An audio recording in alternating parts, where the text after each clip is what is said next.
As part of our focus on the fashion industry, because remember, we've identified certain industries that Nigeria has major comparative advantage in, and where Nigerians have exhibited unusual talent. Today, my guest is Oimai Atafo. He's from Edo State. He graduated in Agricultural Economics and Extension from Edo State University, Ekpoma. Mai, welcome to Ignite. Thank you very much.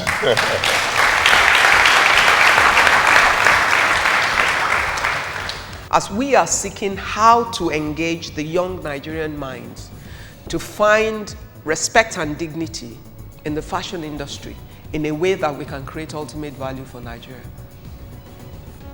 Take some part of your experience and then help me to lead that into how the young Nigerian who is trying to find himself in that area can walk. When I went into fashion, a lot of young people know this thing. You go because you have a passion for it.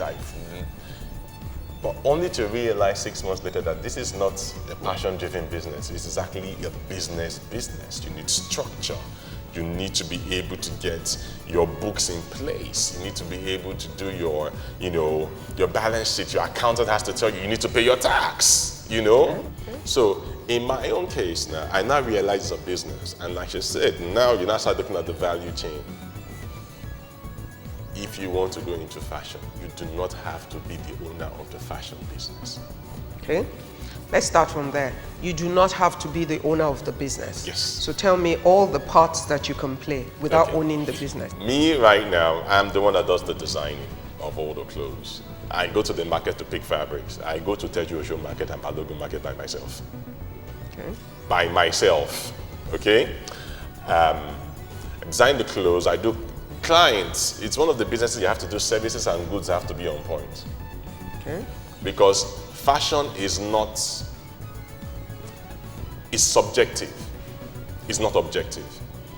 So I'm dressed up like this today and someone will say, I don't like the blue color on him. Someone will say, I love the color on him. But it's your choice. I cannot impose it on you. Yeah. So people will come with their different, so you have to not do customer service and make sure that part is good. Right? Your presentation at the end of the day. Now, when you walk down the line, that's within the business. So you have to do designing, tailoring. Within the tailoring, you have to get machines. Make sure your workspace is conducive for people to work, as well as for people to come and visit you to work. Now, when you look at all that, I've talked about going to the market. There's also the part of fabrics and selling fabrics. Follow the trail and think of where you can plug in and think of new ideas of how to convert those opportunities into real value for us as a nation, because we've got to do that.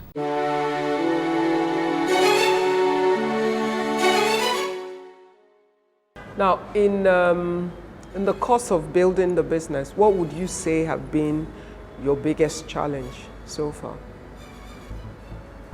So our challenge right now is how to grow sales. Yes, we're on social media platform.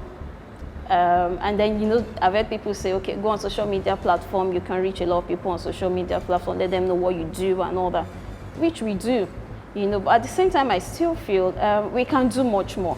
We can do a lot. So now I'm seeking for knowledge on how do we grow sales. It's a huge challenge for us right now. What is always important is to understand that even though you sell clothing and there are millions of people in Nigeria, all the millions of Nigerians who all wear clothing mostly are not your customers.